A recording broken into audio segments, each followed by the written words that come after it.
Estamos ali em Três Lagoas, pregando o Evangelho, procurando ser usado por Deus, para a sua glória, para a sua honra, e nós trazemos o abraço da igreja de lá também.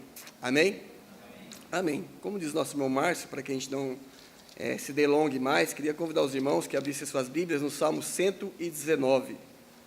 Salmo de número 119. Nós vamos estar fazendo a leitura do versículo de número 11. Salmo 119, o verso de número 11.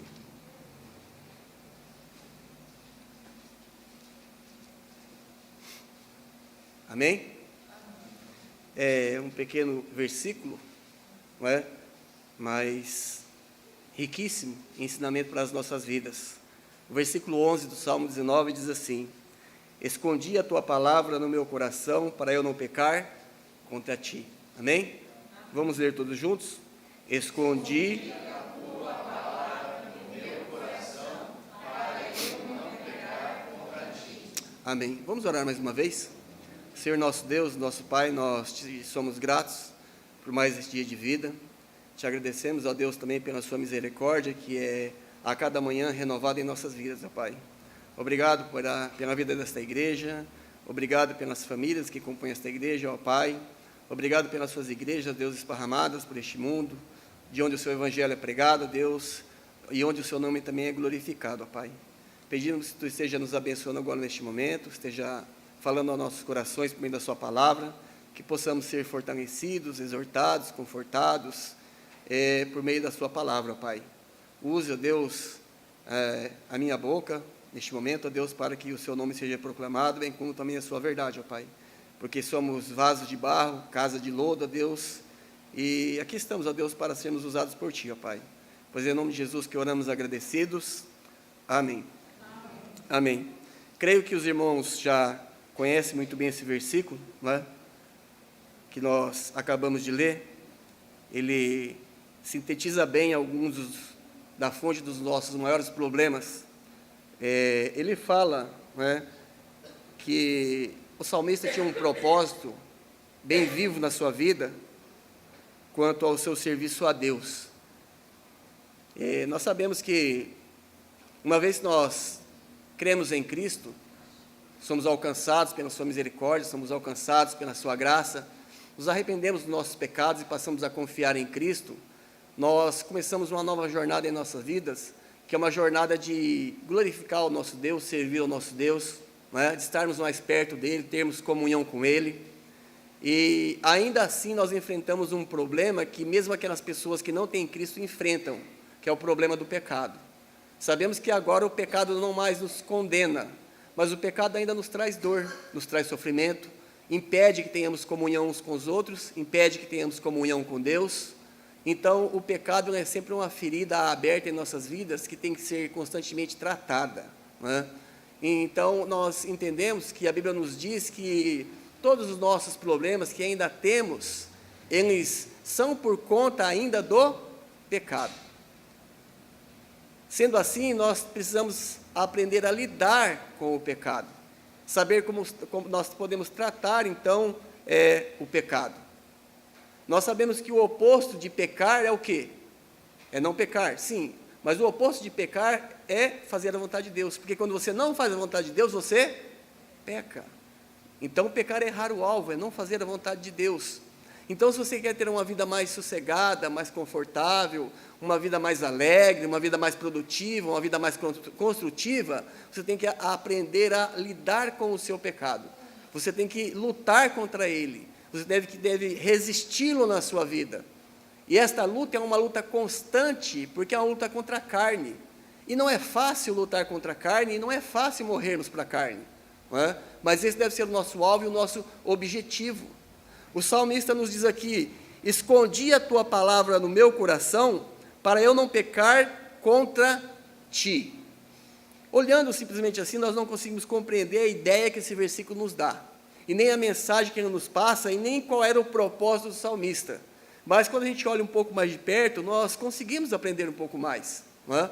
Ele começa dizendo assim: escondi a tua palavra. Escondi é tsapã no hebraico. O que significa isso? Significa armazenar, entesourar. Ele armazenou, ele entesourou a palavra de Deus no seu coração. Ou seja, é muito mais do que ouvir, ele guardou como um tesouro que poderia lhe prover recursos quando ele necessitasse, quando ele precisasse, não é? Nós sabemos que a palavra de Deus, ela pode nos livrar de grandes sofrimentos, de grandes problemas, não é? O Senhor Jesus usou a palavra para que pudesse resistir a Satanás. E nós temos na palavra de Deus uma fonte inesgotável de recursos para que possamos viver de uma maneira que o Senhor seja glorificado, que Ele seja enaltecido em nossas vidas, e nós possamos testemunhar do seu evangelho, do seu amor, da sua graça, bem como da sua misericórdia. Então ele diz que ele entesourou, ele armazenou a palavra de Deus, escondi a tua palavra no meu coração. É interessante quando ele diz isso para nós, porque nós procuramos guardar na nossa mente e até decorarmos palavras de filósofos, não é? De psicólogos, de homens de renome, mas a preocupação do salmista é que ele pudesse armazenar, entesourar e guardar no seu coração a palavra do Senhor. Esta mesma palavra que nós sabemos, nós não temos tratado muitas vezes com devido respeito e com devido apreço. O salmista era ansioso, ele ansiava por ter essa palavra guardada no seu coração. E esse deveria ser o nosso anseio, o nosso propósito, o nosso objetivo, não é? Termos essa palavra guardada em nossos corações, para que possamos ter um recurso para lidarmos com os problemas que o pecado traz à nossa vida, não é? Guardar a palavra, aquilo que é bom em nossas mentes, ajuda, não é? Tudo que é tratável, tudo que é bom, a gente tem que pensar naquilo que realmente fortaleça e evidencie a nova criatura, o homem novo. Então o salmista ele diz, escondi a tua palavra no meu coração. É interessante, irmãos, que ele não apenas ouviu, porque é o que acontece. A gente vem à igreja, não é? No meio de semana, no domingo de manhã, no domingo à noite, e nós ouvimos a palavra do Senhor. Mas, infelizmente, na maioria dos casos, em muitas vezes, isso não passa de um simples ouvir. Não é? Ele diz aqui que ele não somente ouviu a palavra do Senhor, ele não somente leu a palavra do Senhor, ele fez mais do que isso, mas ele também recebeu esta palavra nas suas afeições, misturado com muita fé. Ele colocou essa palavra na sua mente, ele memorizou essas verdades para um uso futuro. Isso, na verdade, é que a palavra é para nós. Ela é a fonte de consolo, de conforto, não é? São as promessas da palavra de Deus que muitas vezes nos anima a continuarmos na caminhada. Mas para que você possa ser animado pelas promessas do Senhor, é preciso que você as conheça, que você as guarde em seu coração. É preciso que elas façam parte da sua vida, do seu propósito, do seu objetivo. E ele diz mais, ele também preservou essa palavra no seu coração, ou seja, ela não veio de uma maneira passageira, o desejo é que ela venha para ficar, que ela tenha, que ela ache, que ela encontre lugar nos nossos corações. É claro que para que isso aconteça, muitas coisas têm que ser tiradas, porque a palavra não cabe em um coração que está sujo, com maus pensamentos, com pecados, com maus desejos, com rebeldia, com rebelião. Não cabe, é preciso que seja limpo esse coração para que a palavra possa achar ali, então, morada. Então, ele também preservou essa palavra em seu coração como um tesouro escondido. Tesouro, irmãos, é aquilo que a gente valoriza, é aquilo pelo qual a gente preza, é aquilo que a gente tem como um bem, como um grande bem. E o salmista tinha a palavra do Senhor como um bem preciosíssimo na sua vida. Esta palavra que nós temos aqui, livre acesso, que nós podemos ler, podemos estudar, isso já é uma grande bênção para as nossas vidas. Então ele escondeu de forma que ele poderia essa palavra poderia ricamente servir-lhe numa necessidade, numa dificuldade, não é? Em muitas ocasiões da sua vida. Mas ele guardou essa palavra no seu coração, entesourou, guardou, escondeu, com o objetivo, irmãos, eu diria, muito nobre. O objetivo dele ter guardado a palavra do Senhor no seu coração não foi para que ele enriquecesse, como é o caso que nós vemos hoje em dia, as pessoas têm usado a palavra do Senhor para se enriquecer, não é? Para explorar as pessoas. Esse não era o objetivo do salmista. O objetivo de guardar essa palavra no seu coração não é porque ele queria se enriquecer. Ele também não queria obter prestígios por guardar a palavra no seu coração. Isso daqui, essa palavra, essa santa escritura, ela não deve ser usada como um degrau para aquelas pessoas que queiram alcançar primazia. Ela deve te levar a servir, a ser servo, a ser humilde.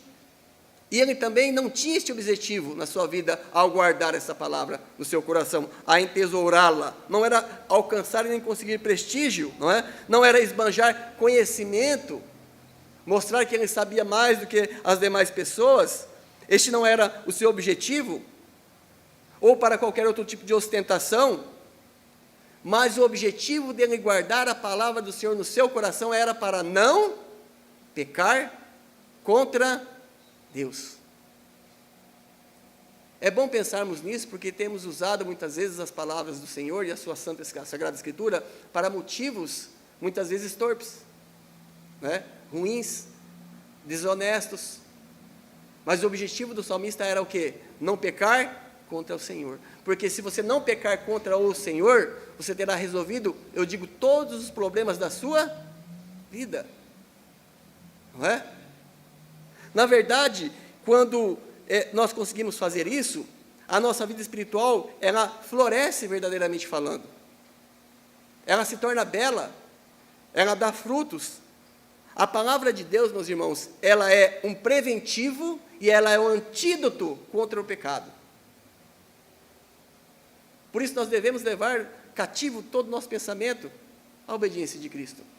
Ela é um preventivo e um antídoto contra o pecado, quando ela tem um lugar devido no coração de cada um. Na verdade, quando você guarda, entesoura a palavra do Senhor no seu coração, isso verdadeiramente evita que você peque.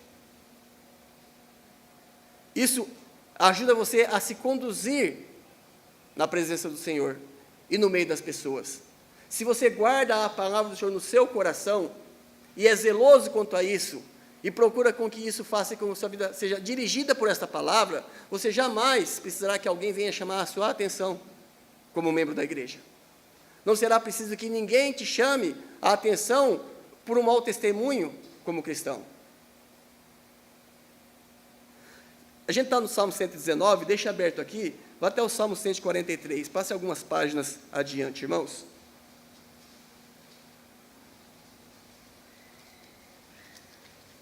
Salmo 143, o versículo 10.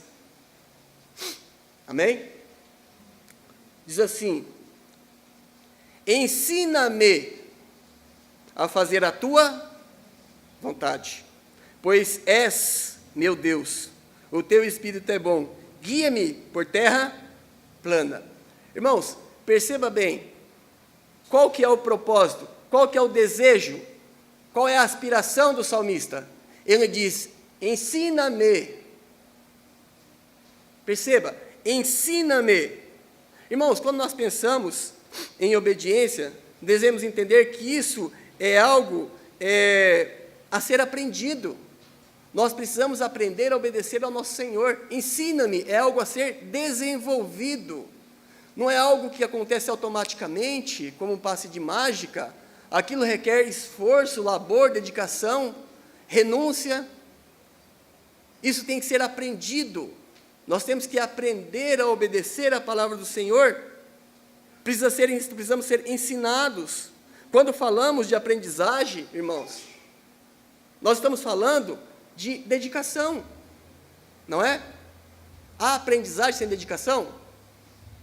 Não há. Quando nós falamos em aprendizagem, estamos falando de esforço. Há aprendizagem sem esforço? Não de qualidade, não é? Estamos falando do empregar do nosso tempo e da nossa vontade, para que possamos aprender então a obedecer ao Senhor. O cristão, ele deve desejar um maior conhecimento da vontade de Deus. Ele necessita de um maior conhecimento, de um maior entendimento quanto à vontade do Senhor, para que ele possa ter uma vida cristã expressiva, não é? Para que ele possa desfrutar de uma maior comunhão com o Senhor, para que ele possa experimentar todas aquelas promessas do Senhor para a sua vida, de conforto, de zelo, de contentamento. Ele deve desejar o maior conhecimento da vontade de Deus, ele deve dar um lugar especial na sua vida, para este conhecer a vontade do Senhor. Deve haver um lugar especial, para que em tudo, ele possa procurar agradar ao seu Senhor. Ele possa procurar agradar a Deus.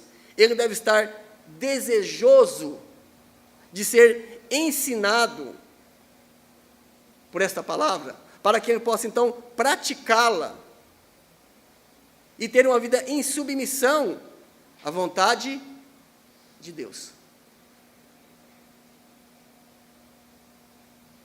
Mesmo que sobre aflições, mesmo que em meio a dificuldades. Leia o Salmo 43, você vai ver que é o caso do salmista aqui. Mesmo em meio a dificuldades e aflições, o seu desejo era: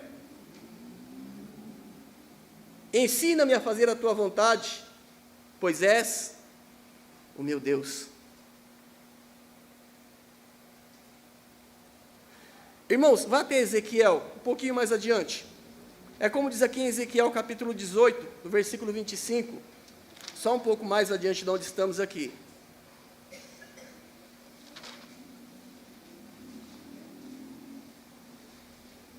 Ezequiel capítulo 18, o versículo de número 25.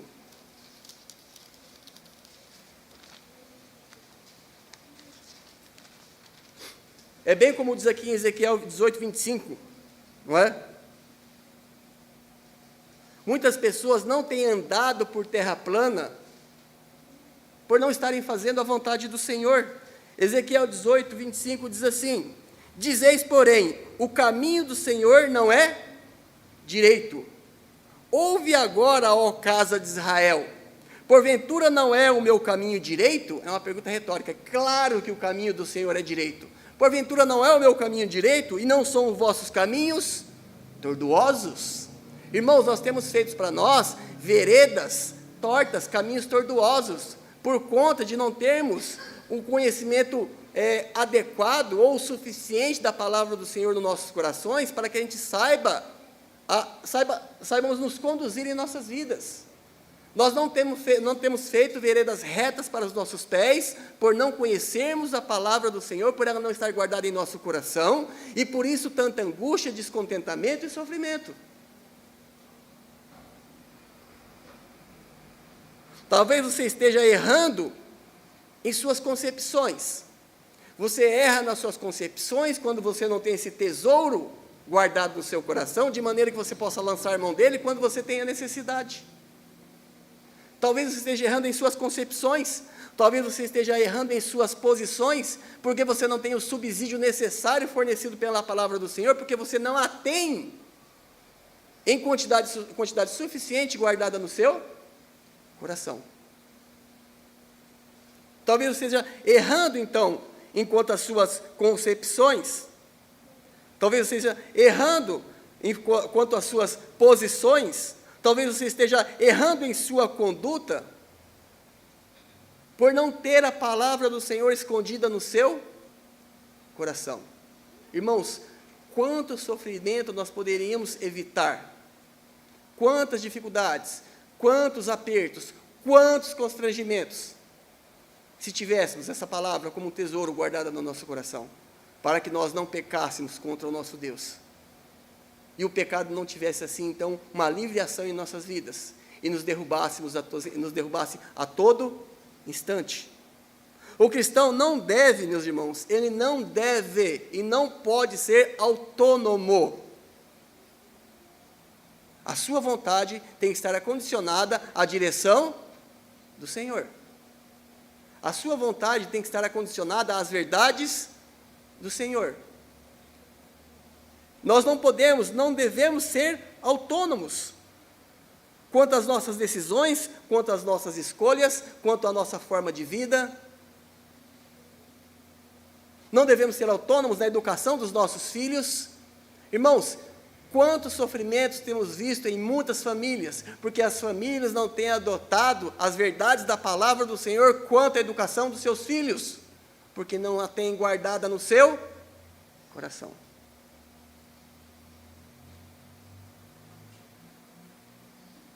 Nós não devemos ser autônomos no trato com o nosso casamento. Quantos casamentos dificultosos, frustrados, porque não houve uma aplicação da verdade quanto àquele casamento. Não houve um tratamento correto com aquilo que Deus criou, porque foi o Senhor quem criou o casamento. É Ele que sabe a melhor forma que ele funciona. Mas se você não conhece essa forma que ele deve funcionar, como aplicá-la? Não é? Irmãos, como nós temos sofrido por conta de um pecado, por conta de pecarmos contra o Senhor, sem falar que isso é uma ofensa direta e horrível contra o nosso Deus. O que falar da conduta das nossas famílias? Etc, etc, etc. Irmãos, não podemos fazer nada sem o auxílio do nosso Deus, nada que seja de real valor. João capítulo 15, lá no versículo 5, Jesus falou assim: sem mim nada podeis fazer. Irmãos, isso não é uma possibilidade, não é? Isso é uma certeza. O Senhor está te informando, está te dizendo que você não consegue fazer nada de real conteúdo, de real valor, sem Ele, sem a sua verdade, sem o seu auxílio. Não trate essas coisas como coisas pequenas. Nós precisamos do auxílio e da ajuda do Senhor. E essa ajuda vem a nós por meio da sua palavra, que deve ter um lugar especial dentro de cada coração, que foi regenerado pelo trabalhar, pela obra do Espírito Santo.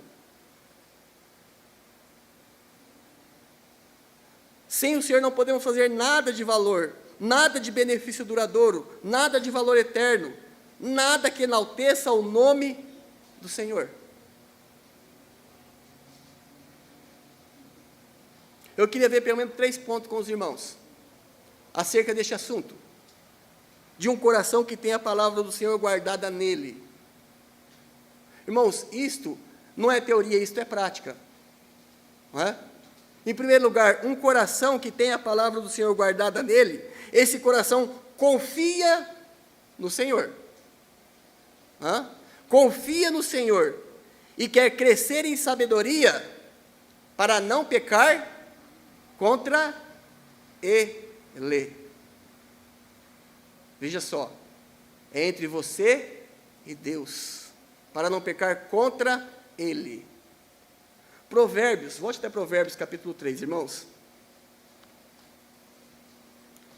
Provérbios é maravilhoso, muitos conselhos bons nós encontramos no livro de Provérbios. Provérbios capítulo 3, o versículo de número 5.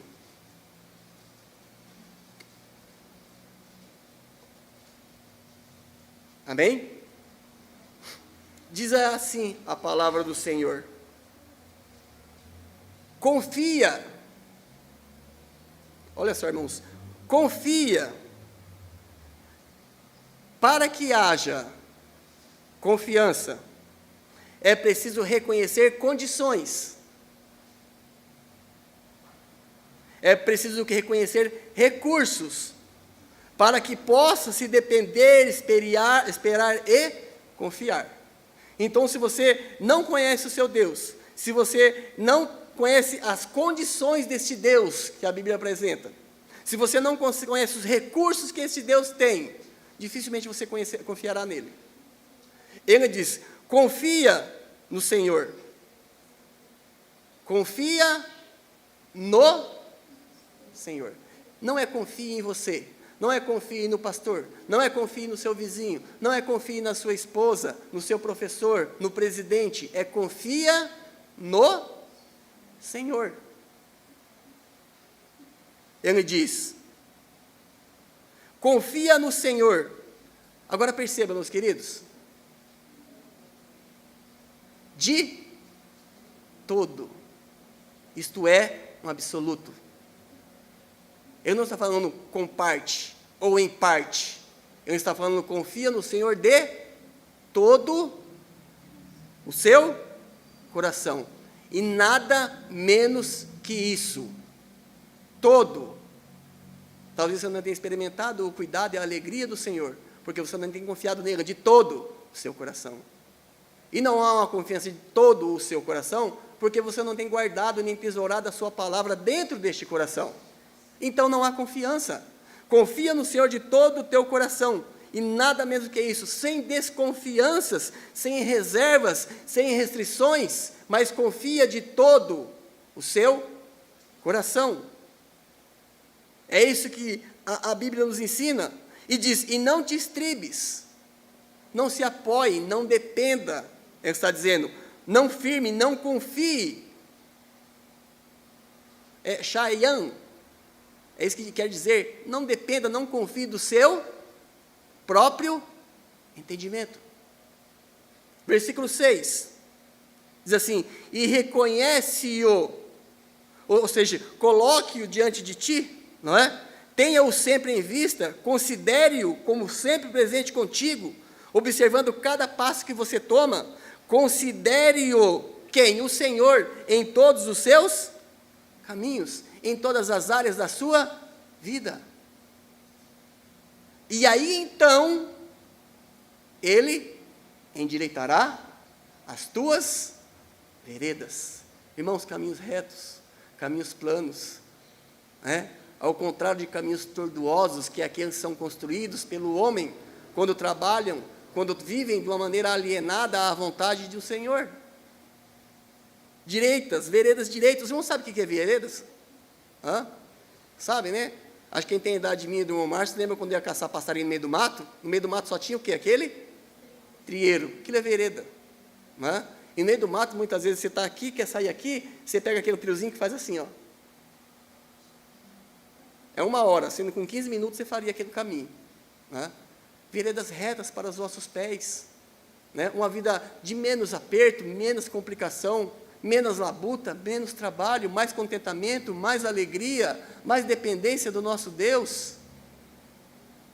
A tua palavra escondi no meu coração. Isso é muito forte, meus irmãos. Muito forte. Em vez de confiar em seu próprio entendimento, em suas próprias experiências, porque hoje as pessoas dão mais valor à experiência do que à própria palavra do Senhor, em vez de confiar em suas próprias experiências, você deve recorrer ao Senhor em busca de sabedoria, em busca de direção, em busca de ajuda em cada passo da sua vida. E quando você faz isso, isso é chamado de sabedoria. A sabedoria que Deus dá livremente àqueles que o pedem, como diz lá Tiago capítulo 1, versículo 5, se alguém tem falta de sabedoria, peça a Deus, que a todos dá. Liberalmente, não é? E não em lança em rosto, e se lhe há dada. Meus irmãos, o nosso Senhor, o nosso Deus, Ele prometeu guiar o seu povo. Ele prometeu estar com o seu povo até a consumação dos séculos. Então Ele prometeu guiar o seu povo, mas nós devemos buscar se submeter à sua orientação, ou às suas orientações, e não apenas presumi-las, porque o que é isso hoje em dia? As pessoas não leem, não entendem a palavra do Senhor, e presumem o que o Senhor quer dizer e sofrem. Criam para si mesmo dificuldades, não é? Você deve reconhecê-lo em todos os seus caminhos. Irmãos, é uma tentação nós pensarmos assim, bem, o Senhor é onisciente, Ele sabe de todas as coisas que eu preciso, então não vou nem pedir. Não, meu querido, você tem que pedir. Você tem que pedir. Diversas vezes o Senhor Jesus chegou perto de uma pessoa que tinha uma enfermidade e perguntou, o que queres que eu faça? O cego, Bartimeu. Os irmãos têm alguma dúvida que Jesus sabia ou não qual era o desejo daquele homem? O que quer? Senhor, que eu veja. O Senhor sabia o que ele queria e conhecia a sua necessidade, mas era preciso que ele pedisse. Isso é dependência. Isso é confiança. Que é o que nós precisamos. Para que possamos realmente conhecer o trabalhar do Senhor em nossas vidas. E possamos ser firmes, cada vez mais, no serviço ao nosso Deus. Deus nos ensinou em sua palavra a orar especificamente e dedicadamente sobre todos os assuntos, buscando direção por meio da sua palavra. E o deixar de fazer isso, irmãos, é dar largos passos para caminhos espinhosos.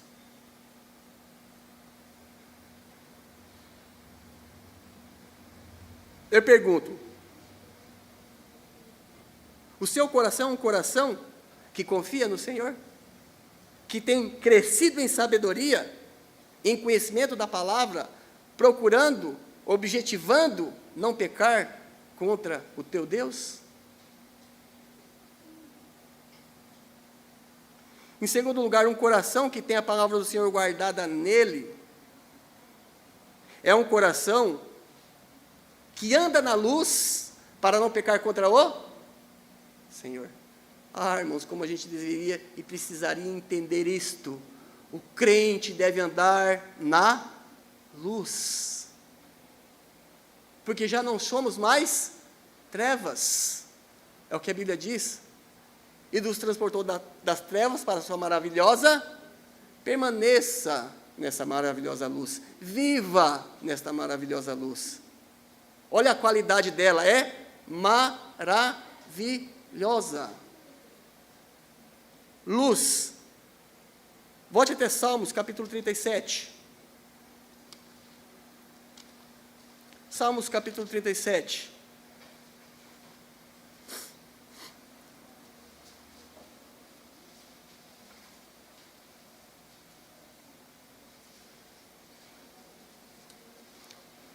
Deixa aberto o Salmo 37, depois vá a 1 João capítulo 1.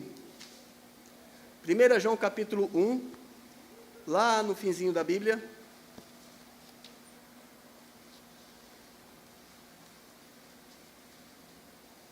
Amém? 1 João capítulo 1. Então, o coração que tem a palavra do Senhor guardada nele, é um coração que anda na luz para não pecar contra o Senhor. 1 João capítulo 1, versículo 5 diz: esta é a mensagem que dele ouvimos e vos anunciamos, que Deus é luz. Deus é luz. João 12. A todos quantos o receberam, Deus o poder de serem feitos filhos de Deus. Deveríamos ser luz. Jesus falou que a nossa luz deve brilhar perante os gentios. Pense nisso. E não há nele trevas nenhuma. Versículo 6. Se dissermos que temos comunhão com ele e andarmos em trevas, porque não tem como andarmos em trevas e termos comunhão com o nosso Deus. E uma vida que o agrade, porque estaremos constantemente pecando contra o nosso Deus. Ele diz, e andarmos em trevas, mentimos. Se você diz que tem comunhão com Deus e está andando em trevas, a Bíblia diz que você está mentindo, primeiramente para você mesmo. E ele diz, e não praticamos a verdade. Versículo 7, diz assim, mas se andarmos na luz, como ele na luz está, temos comunhão uns com os outros. E o sangue de Jesus Cristo, seu Filho, nos purifica de todo o pecado. Meu querido, um coração que é depositário da riquíssima palavra do Senhor, este coração não anda em trevas. Ele anda na luz para que ele não peque contra o Senhor. Alguém me dirá, mas isso não é fácil. Mas quem disse que a vida cristã é fácil?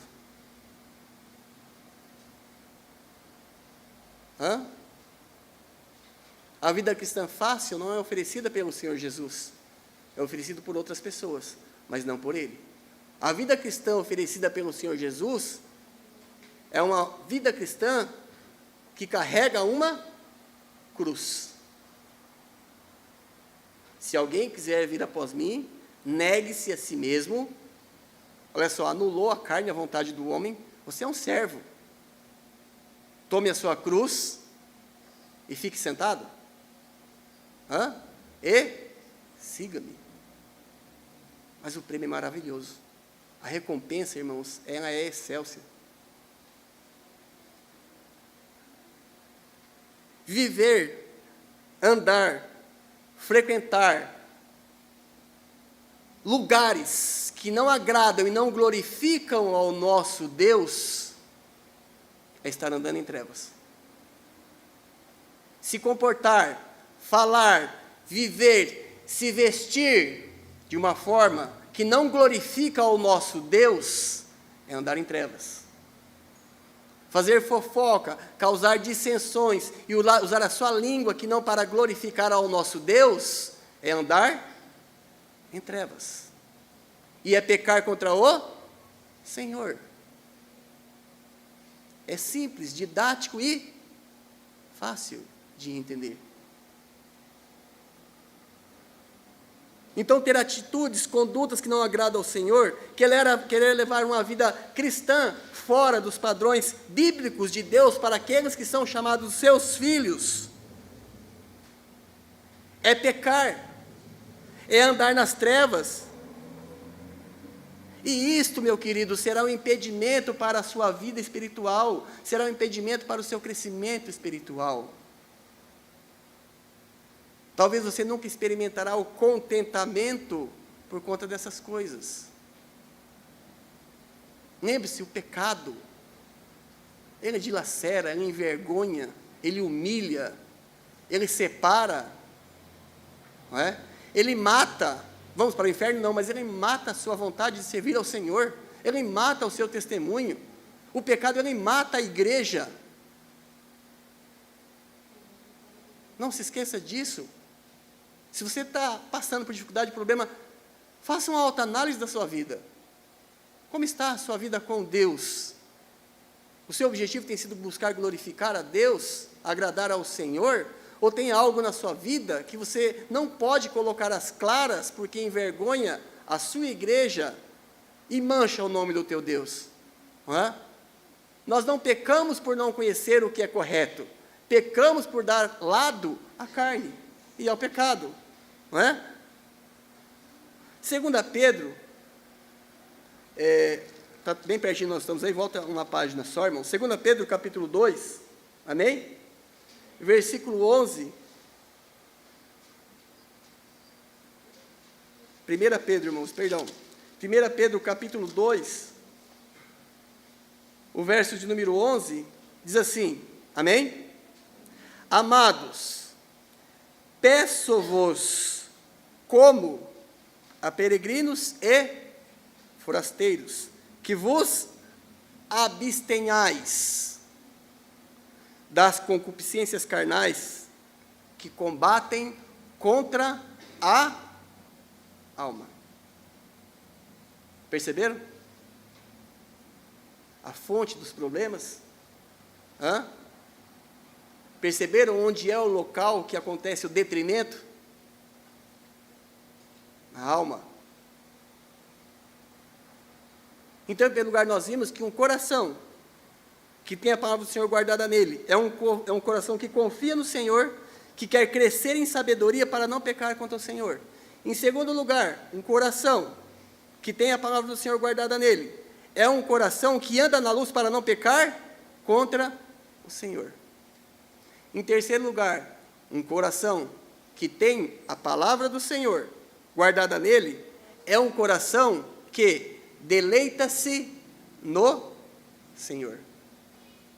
que deleita-se no Senhor. Salmo 37, onde eu pedi para os irmãos abrirem. Versículo de número 4.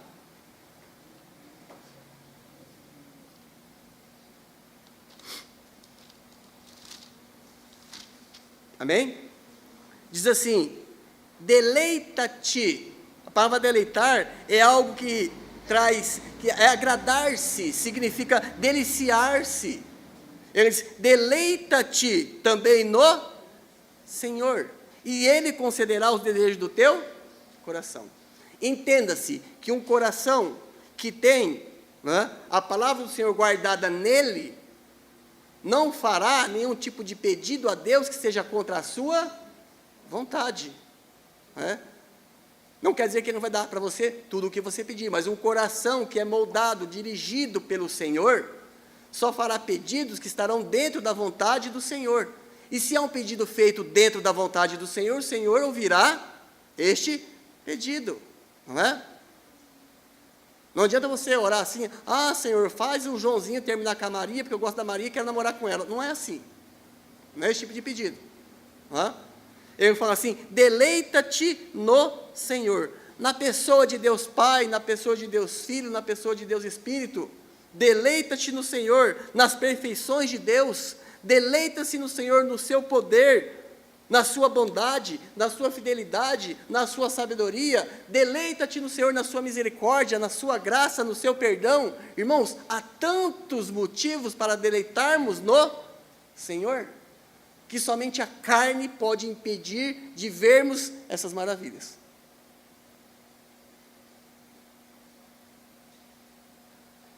Deleita nas obras da sua criação. Estamos estudando Gênesis lá em Três Lagoas. Que livro maravilhoso. Maravilhoso. Deus ali estabelecido de uma maneira tão latente, tão poderosa, irmãos, não é? Que quando você vê Deus ali em Gênesis criando tudo, você consegue facilmente descansar no Senhor e confiar no Senhor. Para Ele tudo é possível, nada é demasiadamente difícil para o nosso Deus, não é? Deleita-se nas obras da sua providência, deleite-se na redenção que Ele tem providenciado para a sua vida por meio do seu Filho, Jesus Cristo.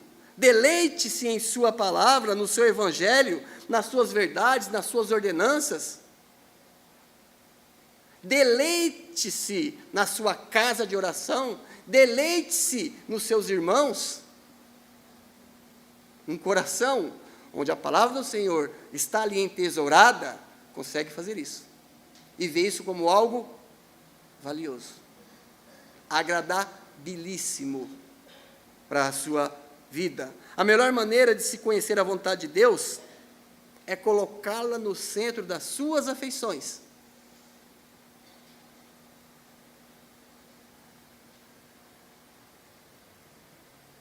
Irmãos, a vontade de Deus não é conhecida por aquelas pessoas que, vamos dizer assim, que assume a sua vida cristã através de um simplesmente: posso fazer, não posso fazer, devo fazer, não devo fazer.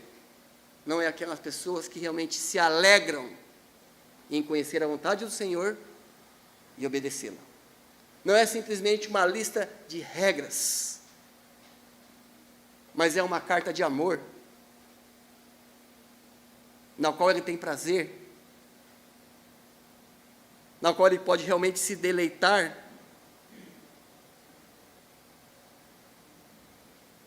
Não é um livro de regras,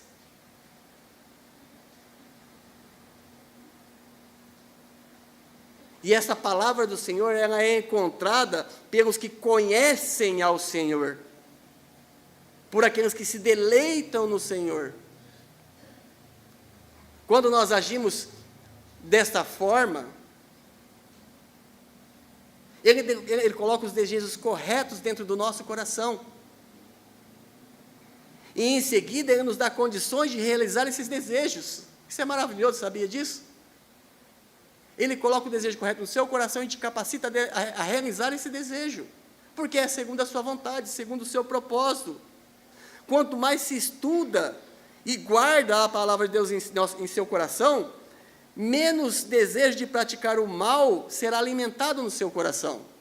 É simples. Em um lugar onde há luz, não entra trevas. Não cabe ali.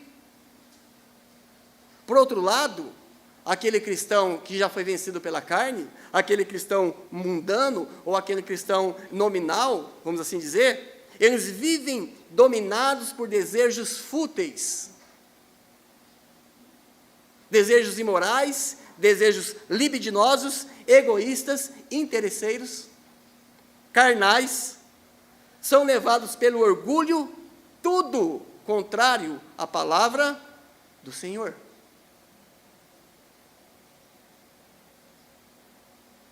E eles se sentem frustrados pelas dificuldades que surgem nos seus caminhos.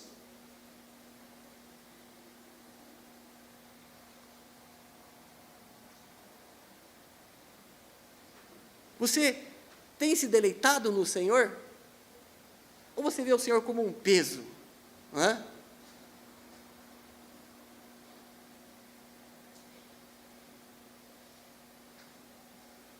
Em quarto e último lugar, para nós encerrarmos, um coração que tem a palavra do Senhor entesourado, armazenado, guardado nele, nunca toma uma decisão que o leve a desobedecer o ensino do Senhor.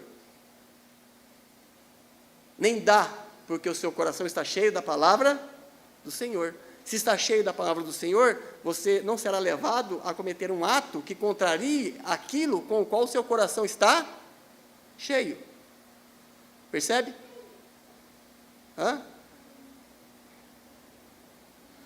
João capítulo 8.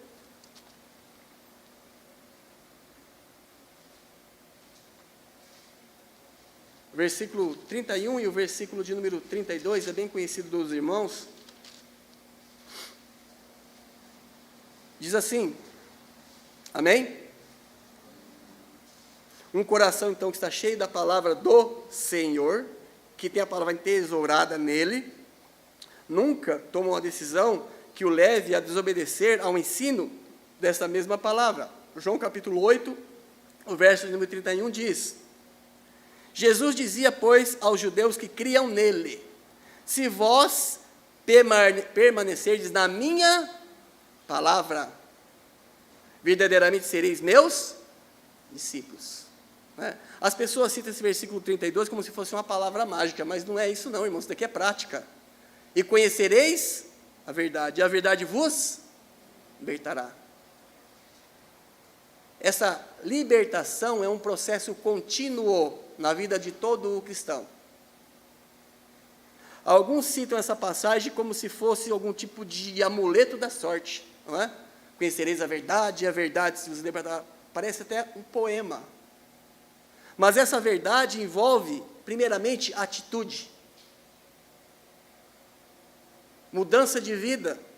Envolve ação. Envolve tomada de posição contra o pecado e a favor de Deus. Para que esse processo de libertação aconteça na sua vida.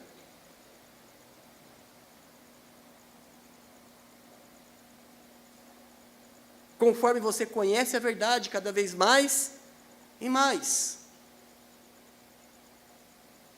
Um coração cheio da vontade de Deus, cheio da palavra do Senhor, este coração pergunta constantemente na sua vida: isso glorificará o Senhor?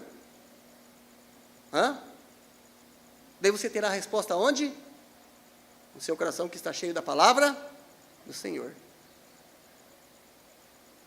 Mas se não tiver a palavra do Senhor, Jeremias fala: enganoso é o coração, tremendamente corrupto, né? Enganoso é o coração mais do que todas as coisas, tremendamente corrupto. Quem o conhecerá? Ou tremendamente maligno. Mas se lá está guardado a palavra do Senhor, você terá recursos, realmente, de responder essa pergunta de uma maneira que agrade ao Senhor. Isso glorificará ao Senhor? Um coração cheio da palavra de Deus, ele pergunta: isso dará bom testemunho do meu Deus?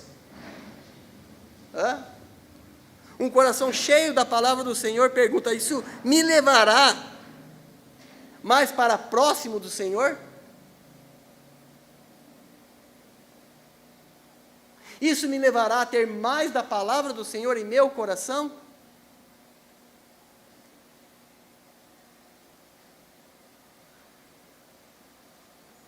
Viver pela fé, meus irmãos, é simplesmente crer em Deus e obedecer a sua palavra. A fé vem pelo ouvir, e o ouvir o profeta, o mágico, quem? O curandeiro. A fé vem pelo ouvir, e o ouvir pela palavra de Deus. Significa ter uma vida embasada na palavra de Deus, em vez de embasada nos sentimentos, nos pensamentos, nas circunstâncias e nos achismos. Os irmãos sabem qual que é a maior vertente doutrinária dos nossos dias? Se chama acheologia. Está todo mundo achando tudo. E a palavra tem ficado para trás. Então nós vimos que, em primeiro lugar, um coração que tem a palavra do Senhor guardada nele, é um coração que confia no Senhor, que quer crescer em sabedoria, para não pecar contra ele. Em segundo lugar, nós vimos que este coração que tem a palavra do Senhor entesourada dentro dele, é um coração que anda na luz para não pecar contra ele. Em terceiro lugar, é um coração que se deleita no Senhor. Em quarto lugar, é um coração que toma uma decisão que o leve a estar cada vez mais próximo do Senhor. Eu pergunto para você, meu querido irmão e minha querida irmã, você tem a palavra do Senhor entesourada no seu coração? O primeiro requisito para que você tenha a palavra do Senhor entesourada no seu coração é que você tenha a Cristo como seu único e suficiente Salvador. Que você confie nele para a sua justificação perante o Senhor. Que você confie na sua morte de forma que a sua dívida para com Deus seja paga. E a cédula seja rasgada e cravada na cruz. Se tem algo com o qual você deve encher o seu coração, é a palavra do Senhor. Amém? Eu agradeço pela oportunidade. Amém? Deus abençoe.